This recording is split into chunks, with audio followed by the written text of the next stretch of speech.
Orasutairu, a Pokemon fanfiction by Sanin_Saiyajin. Third person POV. It was a sunny day, there was no clouds in the sky giving the surrounding area a hot warm weather. There were several bird Pokemons flying in the sky, some were playing, some were fighting. Just a normal day. We can see Ash trekking slowly on the rocky plains of Grandpa Canyon. Pikachu was resting on his shoulder as usual. Riolu and Charmeleon were inside their Pokeballs. Ash was walking with a thoughtful look on his face. I don't know what's happening. But I am suddenly feeling very weird. Ash thinks with a questioning look. It's been about 4 days after he left the tournament village. He is currently traveling across Grandpa Canyon. But something was troubling his mind, he didn't feel right. He sort of felt different. I know a Pokemon is there before I even see it. Ash thinks with a frown. He wasn't able to explain the phenomenon. Yesterday he was able to detect the location of a nearby Pokemon by just concentrating. What is happening with me? Ash questions himself. Pikachu calls out to him. Huh? Ash questions him, making Pikachu say a few words to him. I guess I spaced out for a moment there. Ash says with a frown. Let's just keep on moving, Pikachu. You need water. Ash offers him a bottle of water he took out from his bag. Pikachu accepted it and drank out from it. Ash also drank after Pikachu drank it. Ah, satisfying. Ash mutters with a satisfied look. Ash looked at his Pokédex and it showed the time. 11:07. We still have time before lunch. Let's walk for a few more steps and take rest for lunch. Ash says to Pikachu and he accepts. Let's keep moving then. Ash says and starts moving again. Ash suddenly felt a pull. This time the pull was different, it wasn't an inner pull like the ones he's been getting. No, this pull was different. Ah, Pika! Ash and Pikachu shouted as they were falling from their position. The pull was from the ground. The place where Ash and Pikachu stood started crumbling and falling underground. The ground opened up and took Ash and Pikachu within it. Ash and Pikachu continued falling towards the ground. Ash looked towards Pikachu and brought him close to himself. Come here, Pikachu. Ash calls out and hugs Pikachu close to him. The way they were falling, they were destined to hit the ground hard. I'll try protecting you from my body. Ash tells Pikachu. Pika. Pikachu worried called out and got out of Ash's hands and into his shoulder. Pikachu. Pikachu fired a powerful thunderbolt towards the ground to try and stop the speed of their descent, but his attack didn't reach the ground. Pikachu. This time Pikachu tried increasing the power, but again, no effect. Tears were falling out of both Ash's and Pikachu's eyes, but Pikachu continued to fire thunderbolt attacks repeatedly. Ash quickly thought of a way to save Pikachu and returned him back into his Pokeball wordlessly. He didn't want Pikachu to die with him. Pikachu started, but the Pokeball had already sucked him inside. Sorry, Pikachu. He took out Charmeleon and Riolu's Pokeball too and set a timer for release half an hour later. I won't want my Pokemons to be trapped inside their Pokeball their whole life. Ash chuckled with sad humor. Is this how I end? Ash can see his life reflecting before him, his mother, Professor Oak, Charmeleon, Pikachu, Riolu. Everyone. He didn't want to die so early. Ash looked down and saw that he was nearing the ground, so he closed his eyes and prepared himself for death. Goodbye, everyone. I hope you live a wonderful life. Ash shouted and waited for the impact. It never came. Ash felt as if he stopped falling and opened his eyes slowly. He can see the ground right beneath his eyes. But there was a thing that was between him and the ground. It was a barrier. It looks like protect. Ash thinks, and suddenly the barrier shattered and he fell to the ground. Ouch. But it could have been much worse. Ash chuckles darkly. I am not death, right? Ash questions as he checks himself. Man, what happened? What was that barrier? Where did it come from? How did I not die? Ash kept questioning his survival. Wait, I am getting that feeling again. Ash mutters out loud. I am surrounded by Pokemons. Ash thinks. He tried looking around, but the surrounding was not clear. Everyone, come out. Ash commands and releases all his Pokemons. Pikachu shouts and hugs Ash. Pikachu, I am safe. Ash reassures and hugs Pikachu back. Charmeleon mutters and Riolu nods his head. Charmeleon increases his tail flame and the whole place was illuminated. The place looked like a big cave with the top not visible. But Something was visible. They were surrounded by Pokémons that Ash didn't recognize. Huh, what are these Pokémons? Ash mutters and takes out his Pokédex to study them. Oh shit, they are extinct Pokémons. Ash mutters excitedly. Guys, we need to catch at least one specimen from all these Pokémon, get ready. Ash mutters excitedly, but his excitement quickly died down as he realized the numbers of his opponents. There were hundreds, if not thousands of Pokémon surrounding them. Guys, you think we can live after this? Ash says with an awkward laugh, and his Pokémon gives him funny look. Ash quickly adopts a serious look and declares, "We fight." And so the war started. Several attacks were being fired from both sides. The extinct Pokémons were winning. Ash Pokémon somehow managed to beat some of the other Pokémons, and Ash quickly took out some Pokéballs. I didn't plan to catch any of these, I'll just give them all to Professor Oak to study. I don't need them anyways, I am dying, I don't think I can survive this. Ash thinks darkly and throws the Pokeballs towards the downed Pokémons. Ash managed to catch 2 Omanite, 3 Omastar, 1 Kabuto and 5 Kabutops. Guys, buy me a few more time. Ash tells his Pokémon and starts transporting the newly captured Mons to Professor Oak. I am done, let's fight them seriously now. Ash says and stands up from his position. I know I'll die here. But I don't feel worried. No, I don't. I don't feel fear. In fact, why do I? Why do I know that I will not die? Ash thinks with a confused look. He quickly puts those thoughts away and starts concentrating. Charmeleon Flamethrower, Pikachu Thunderbolt, Riolu Aura Sphere. The combined attack managed to knock back some Pokémons. Get ready for another round. Ash warns, but something strange happened. All the Pokémon started running. That attack scared them. Ash questions with a strange but happy look. Pikachu mutters, telling Ash to be quiet. Something is up. Ash questions in his mind as he started looking around. That's when he felt the presence. It was much larger than anything he ever felt. He can feel its anger, its power, its rage. He can feel its hunger. Whatever it is, it's not good. Ash concludes in his mind with sweat pouring down his brow.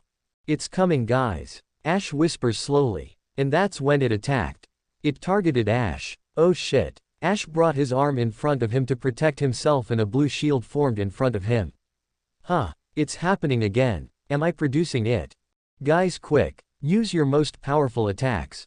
Ash commands them, and so they did. Pikachu fired his Thunderbolt, Charmeleon fired his Dragon Pulse, and Riolu fired the biggest Aura Sphere he ever saw. It seemed like the attack affected the Pokémon as it slowly retreated. Ash panted and got on his knees, and his Pokémons were quickly by his side. Guys, that was an Aerodactyl. It's a prehistoric Pokémon, I learned about it in class.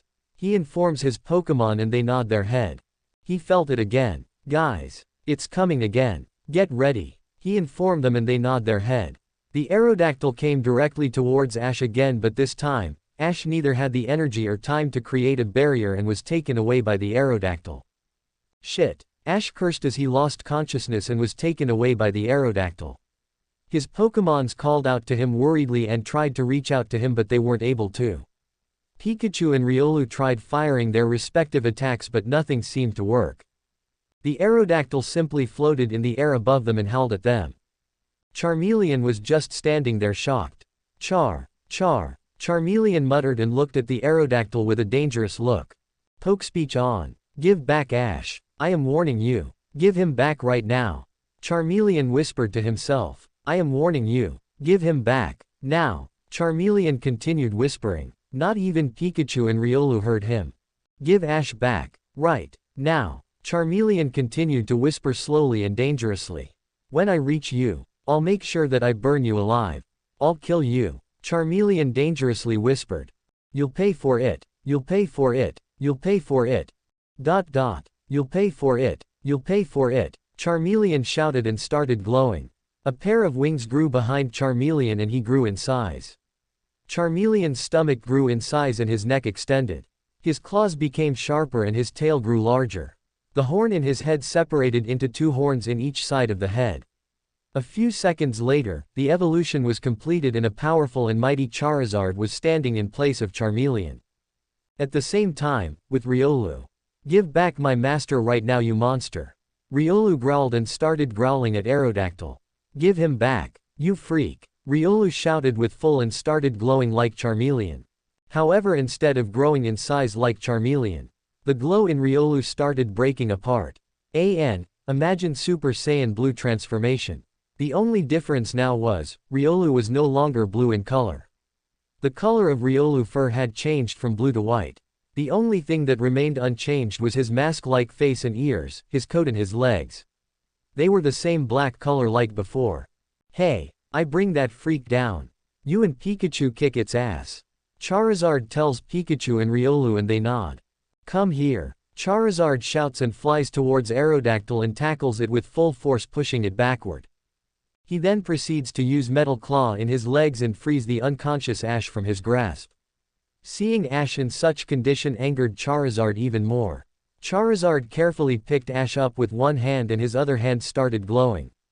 Take this, you bastard. Charizard shouts and tears a portion of Aerodactyl's wings with his Metal Claw. He then proceeded to tear the other wing too.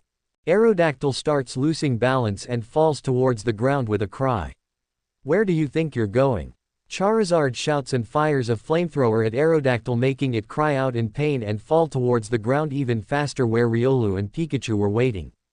Let's teach this monster a lesson for hurting out friend. Pikachu says darkly and fires the strongest thunderbolt he can produce directly inside the mouth of the Aerodactyl. Right back at you. Riolu shouts and started using Rock Smash on Aerodactyl, repeatedly making it lose consciousness. TCH. That'll teach it a lesson. Charizard mutters as he descended while holding Ash carefully. What do you suggest we do? We can't leave it here. Pikachu questions Charizard. Catch it. Charizard mutters. Riolu, bring a Pokeball from Ash's bag and catch it. Charizard tells him. Okay. Riolu agrees and does as told. And yeah, give me that Pokédex too. I'll transfer it to Oak. Charizard exclaims. You know how to use it? Pikachu asks him skeptically. Yeah, I saw Oak using it a few times. Charizard simply says and transfers the Aerodactyl to the lab. How's Ash? Riolu questioned as he walked towards Ash. He's fine, just exhausted. We need to get him to a center to rest. Charizard informs. Let's hurry then. Pikachu says and runs up to Charizard's shoulder. You don't intend to ride me, right? Charizard questions with a sweat drop. Of course I intend to. Pikachu says while smacking Charizard's head. Troublesome bossy rat. Charizard says and picks up Ash's backpack. Riolu, hop on. Let's fly to that fuchsia place. You do know where fuchsia is, right? Riolu questions him. No, I don't, but I'll just keep on flying till I see a big city. Charizard informs him and he nods. Let's move then. Charizard started flying out of the canyon towards Fuchsia City with Pikachu and Riolu. Oh and yeah, what's up with that white color scheme? Decided to try acting cool like me. Orange would have been better. Charizard says with a smirk. Oak Coral, same time. Ash Ketchum caught a Pokemon. The mechanical voice of Oak's machine announces. Huh, Ash caught a Pokemon it seems. Delia says as she and Oak return to the lab after a lunch break. Wonder what's it? Oak mutters with an excited look. Ash Ketchum transferred a Pokemon. The mechanical voice said again. Huh, he transferred it. Oak says and rushes towards the machine excitedly. Professor. Don't run. Delia mutters and follows the professor slowly. Professor walked towards the machine and saw the record of the Pokemons that Ash captured. My god, 12 Pokemons. I never expected Ash to catch such a large number of Pokemon. Wait, he left a note. Professor. Oak informs. I'll call when I reach Fuchsia City. I've sent some very special Pokemons. After you get them, please change the license of the Pokemon from mine to yours. I captured them only for your research. I don't think I am interested to train any of these Pokemons. Was the message he sent. Huh, what's so special about the Pokemons he captured? Delia says and press the button for mass release. As the Pokemon were released, Delia and Oak's mouth hanged wide open. What did you son capture? Oak mutters out. Delia was in no condition to answer him. This Aerodactyl needs fast treatment. It must have given Ash a lot of trouble if he did such a big number on him. Professor. Oak exclaims and puts Aerodactyl into the healing chamber. You know, We might be getting a Nobel Prize soon. Professor Oak exclaims excitedly. Ash is the first person to capture live prehistoric Pokémon. Oak exclaims with an excited look. Delia was still shocked to even mutter a single word. Normal POV. It's been about 1.5 days after Ash was taken to the Pokémon Center by Charizard. Ash wasn't injured too bad, in fact he wasn't injured at all. He was just tired by using too much of his aura. For Nurse Joy, Ash was just tired of traveling and needed rest. Charizard. Man, I was shocked when I found out that Charmeleon evolved to save me. Ash thinks while looking out of the hospital window. He slowly gets off from his bed and stretched out. I feel fully energized right now. Ash thinks with a smile. He looked to his right and found Pikachu sleeping on the couch. He smiled softly and went to sit next to him and started petting him. He started smiling as he thought about all his Pokémons. Charizard, Pikachu and Riolu, they were his best friends. He can't be more happier to have friends like them. Professor Oak said that he'll return Charizard later after checkup. Ash thinks in his mind. Professor Oak had taken Charizard to examine him. Charizard might have become a full dragon like he was dreaming of. Ash think with a smile. He wraps a cover around Pikachu and got out of the Pokémon Center. He tells Nurse Joy that he was going out for some fresh air and went to the training field and released Riolu. Hey Riolu. Ash greets him and he greets back in his own language. How are you feeling, buddy? Ash questions him. Re. He smiles at him. I didn't talk about it before but like. Do you know the reason how I created that shield when Aerodactyl attacked me? Ash questions him and he nods his head. He says and brings out an aura sphere. Huh, what do you mean? Ash questions him. Aura. Ash asks and Riolu nods his head. You mean I can control aura? Like an Aura Guardian. Ash tries confirming his thought and Riolu nods his head again. I heard stories from Mom about Aura Guardians and how they were powerful humans that can control their aura. I never thought I will have the potential of becoming one. Ash thinks with an excited look. Riolu says while putting his arm forward towards Ash and motions for Ash to do the same. Huh. Ash says and puts his arm forward. What's hap? Ash didn't complete his sentence as Riolu started to glow. He grew in size, reaching Ash's height. His ears got more sharper, 2 metal pins grew on both his forearm. His body became for masculine. His fur was white in color except in areas such as his chest, face mask and his legs. His stomach was cream-colored. The newly evolved Lucario muttered. Wah, did you just evolve? Ash questions him and Lucario answers. Yes master. Shocking the hell out of Ash. What, did you just speak? Ash questions with a shout. I seem to have no trouble in speaking your humanly language master. Lucario says with a nod. Is it normal for Lucario to speak? I question him but he shakes his head. No. From the place I am from, no Lucarios were capable of speech. There is one Aura Guardian by the name Riley, his Lucario is the only Lucario I know that can speak. That Lucario is my father. Lucario informs Ash and he nods his head. So, it runs in the family. Ash chuckles but Lucario didn't find it amusing so he didn't laugh. Sometimes laugh when I joke. Ash says with a sweat drop.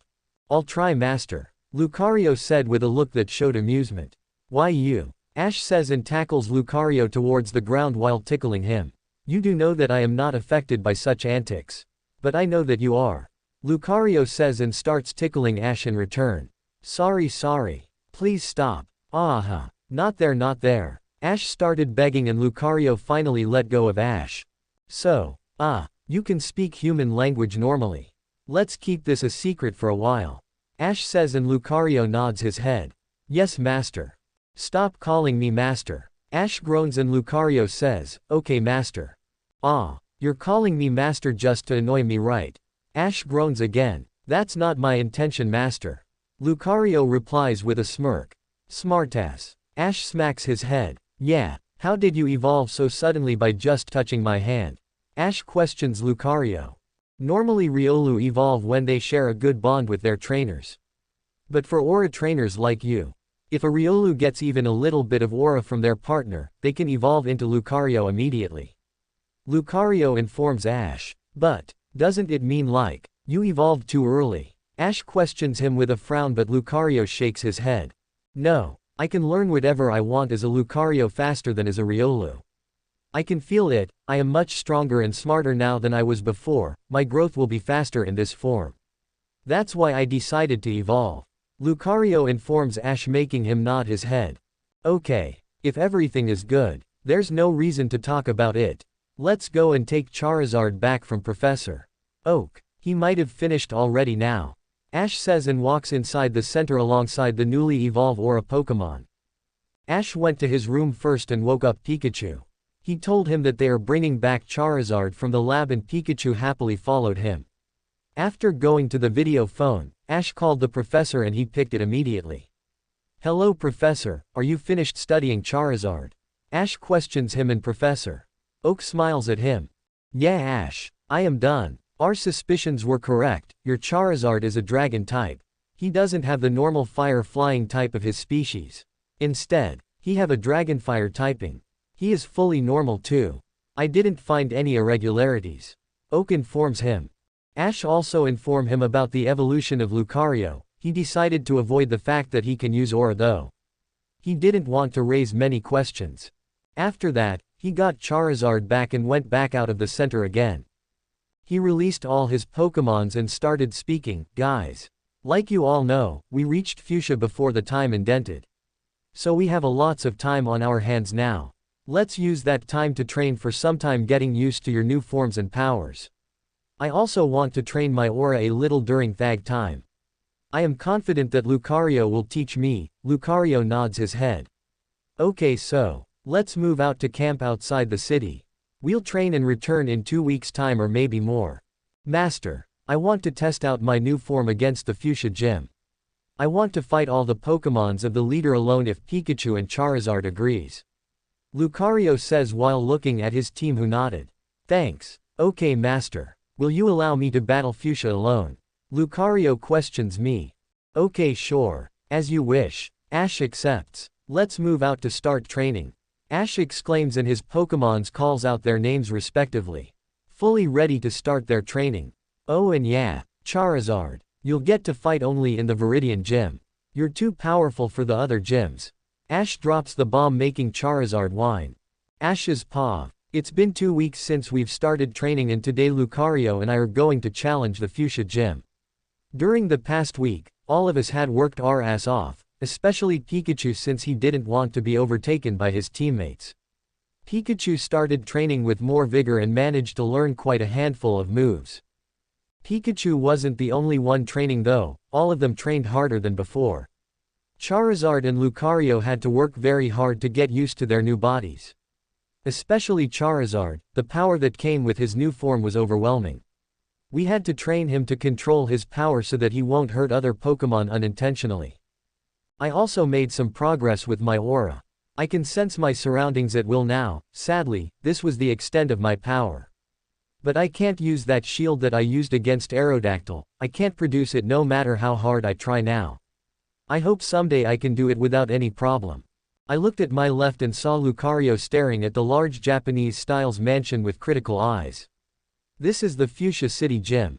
It is located outside of the city. I had to fly on Charizard to get to this place faster. I returned Lucario for now and walked inside the gym. Pikachu was sitting my shoulder as usual. Fuchsia Gym, the home to my second badge, I think with a grin and walk inside. Someone didn't feel right. My eyes are telling me something but my Aura is telling me other. I tried concentrating my Aura and sensed 2 figures. The first figure was a girl, judging by her feminine aura. She was standing alone in the middle of a room. The other figure was a guy, he was standing in a room next to the girls. Strange, let me go and meet them, maybe one of them is the gym leader. I started following my Aura and reached the lady's room pretty soon and saw her shocked look. The girl was dressed like a pink ninja. She had all those traditional clothes of a ninja, combat suit, kunai holsters, various pockets on her pants and even a sword. How? We placed traps all around the room. She sounded shocked, so this was all it was about.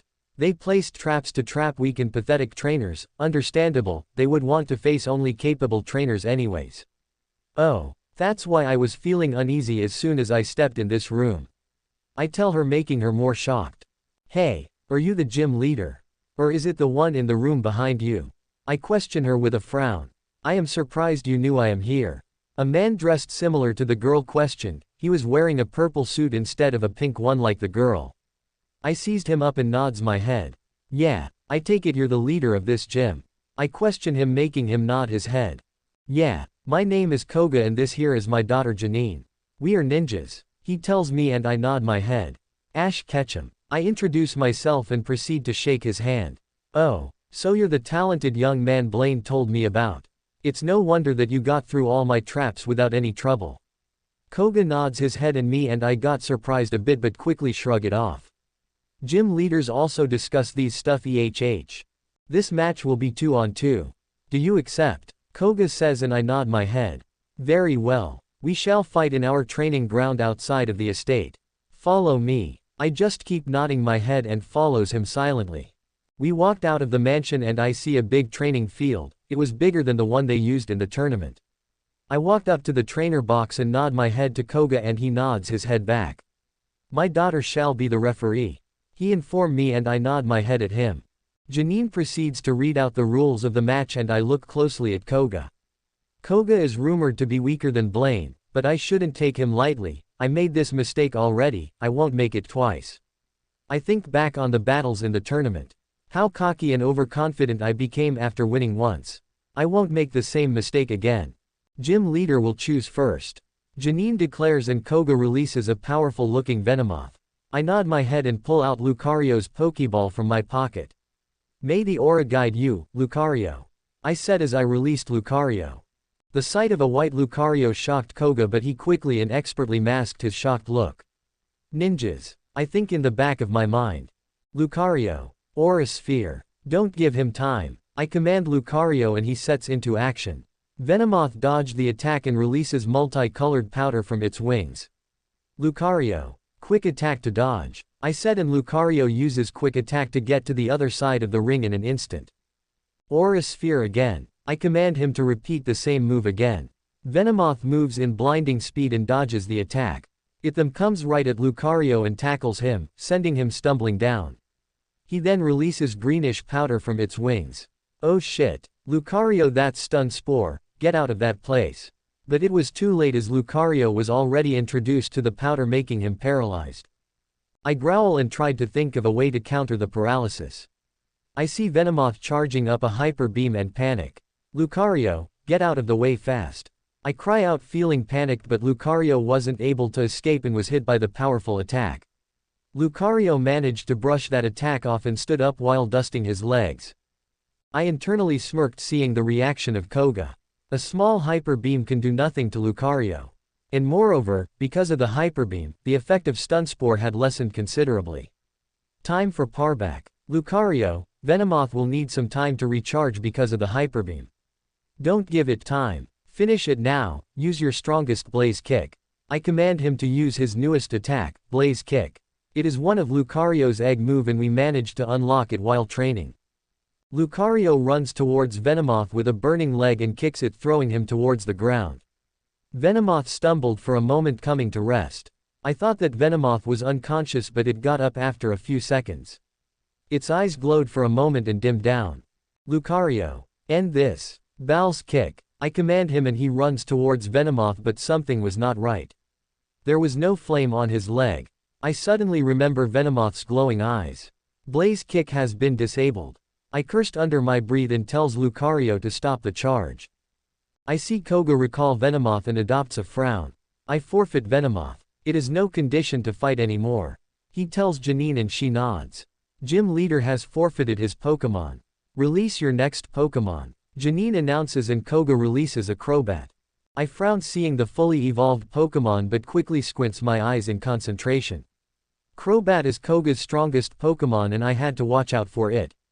Lucario and I already defeated one Pokemon, we just have to defeat this Pokemon and the badge is ours. Lucario. Quick attack with Force Palm. I command and he gets into action. As he neared the Crobat, it started dividing into multiple copies of itself. Double team, I think to myself.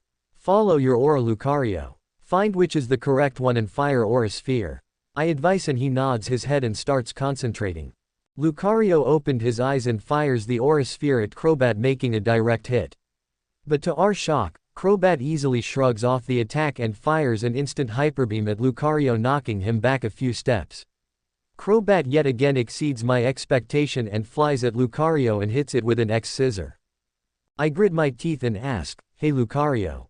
Can you stand up?" He nods his head and slowly struggles to his feet. Not good. We are cornered by this overwhelmingly strong Crobat. I quickly start running several strategies in my mind and finally decide on one solid plan. I see Crobat preparing for another X-Scissor and command Lucario to use Endure. Crobat hits Lucario with X-Scissor, but Lucario uses Endure and shrugs off the attack. Great. Now grab the Crobat. I command him and he grabs it. I take a deep breath and say, "Dislocate one of its lower wing." It pained me using such strategies, but it had to be done. And Lucario does it perfectly without any hint of doubt in my ways. I can see Koga adopting a worried look and sigh, "I am sorry, but this had to be done."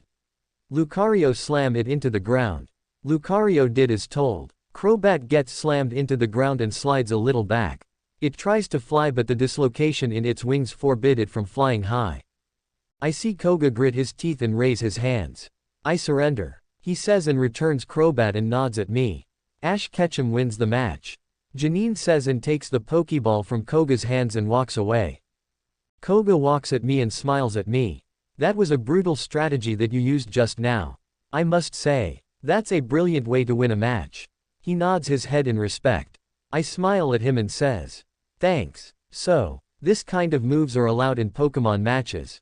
I question him and he gives me a shocked look. "You mean to say you used that without thinking if it's legal or not?" He asks me. "Yeah," I said while rubbing my head sheepishly. He sighs and answers, "Yeah. It is allowed. I mean, we allow Pokemon to throw fire at each other. Simple moves like that is normally overlooked." He informs me and I nod my head. Do not hesitate to use this kind of strategy again in the future. To secure a win, do whatever it must take. He advises me and I nod my head. "I will, Koga," I say and I bow at him. He nods his head and takes out a badge from his pocket. "Here, the soul badge to mark your dominance over the Fuchsia Gym. Congratulations, young Ash Ketchum."